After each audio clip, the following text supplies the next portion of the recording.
Everyone, welcome back to Those Fake Nerds. I'm your host, Brian. So, Assassin's Creed Shadows, probably one of the most talked about games of the last couple of years. There was a lot of controversy surrounding it with the inclusion of Yasuke, who was a black samurai. Pretty popular story in pop culture history. I mean, the inspiration for one, a lot of characters based on him, but also Afro Samurai, if you ever watched that anime. But people said that it wasn't historically accurate, putting aside that, the Assassin's Creed games are never that historically accurate. They're games first and foremost, but, you know, culture war has to rage on. So people were upset. Then, of course, the game didn't look too great when the were announcing it, showing it off, so they delayed it. And now they've delayed it all the way to today, March 20th, but it is out. And currently on Metacritic, it has an 81 after 75 reviews.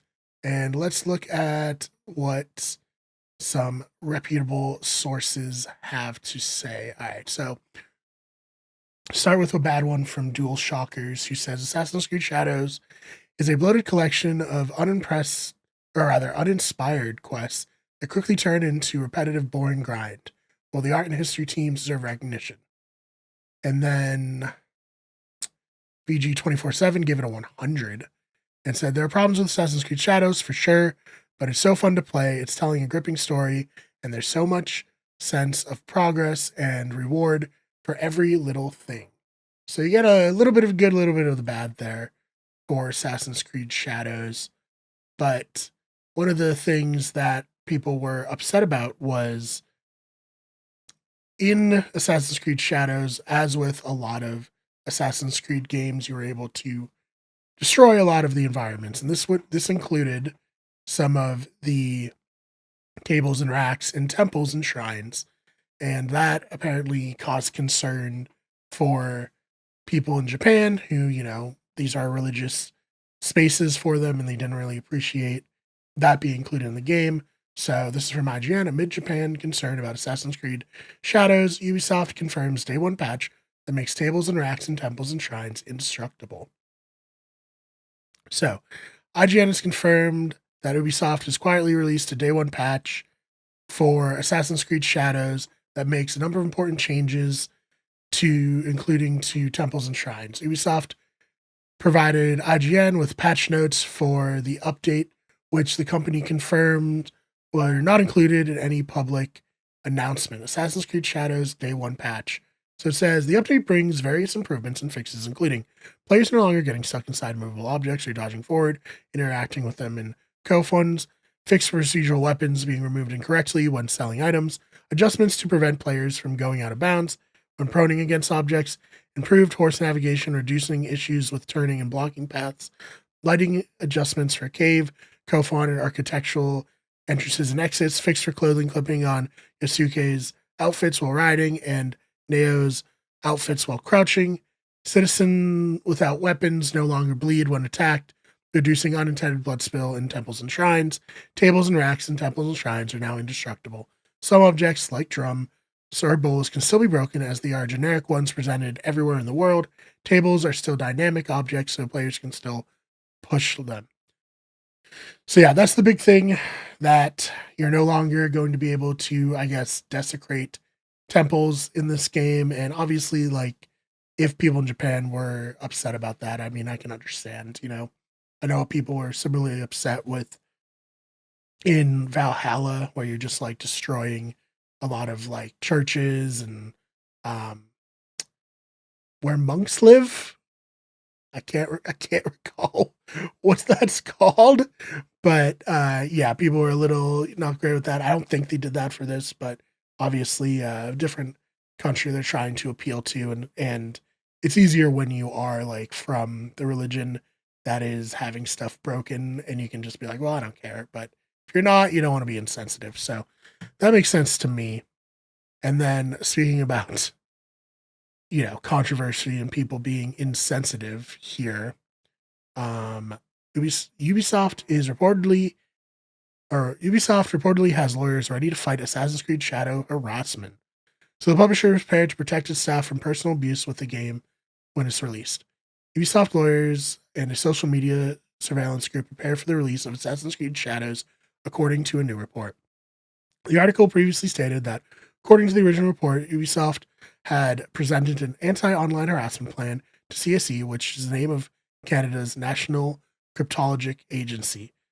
Although the source article does refer to CES and says that the plan was initiated in Canada, the CES in question actually refers to Comité Social et Économique, a group formed by Ubisoft Canada staff as opposed to the Canadian government agency.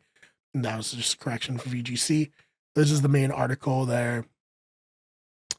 After numerous delays, the game is finally set to release on March 20th on PS5, Series X and X, and PC. But it's been subjected to more than its fair share of controversy since it was originally announced. The most notable talking about is the protagonist, Yusuke, a black samurai. Some have accused Ubisoft of being woke by featuring Yusuke in the game, even though Yusuke was an actual person in real life.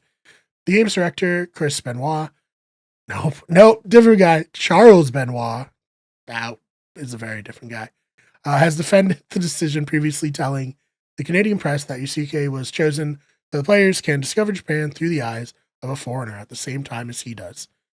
That's a good point, because I don't know if you've ever seen the show Shogun. Very good. It was FX and on Hulu. The main character in that is from Portugal, and he's a white guy from Portugal. So he's coming in and learning about all the culture at the same time the audience is, and he's a good audience surrogate there. But back to the article. Nevertheless, the decision has led to anger from some sections of the video game community. Also, that guy in Shogun was from England. He was speaking Portuguese in the show, but it was in English. Very confusing there. But again, most people who are going to watch it are going to be English, so that's why they had it. So you'd feel more connected to that and feel like you're discovering stuff along with the main character. Nevertheless, the decision has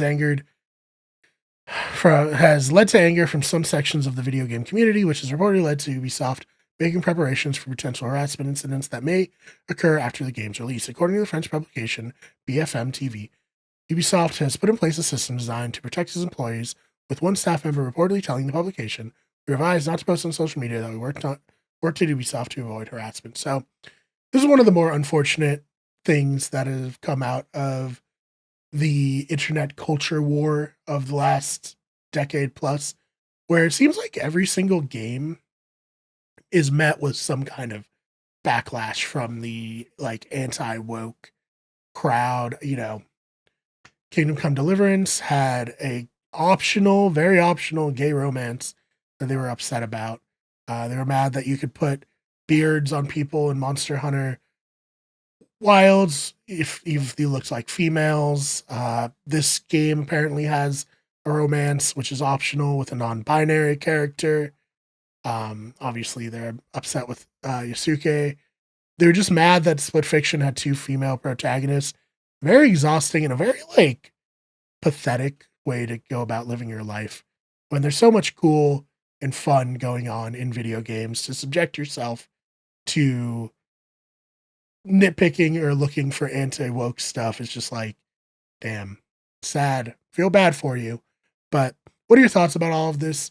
What are your thoughts about Assassin's Creed Shadows? Have you played it yet? If so, do you enjoy it? And yeah, just let me know in the comments. Thank you so much for checking this episode out, and we'll see you in the next one.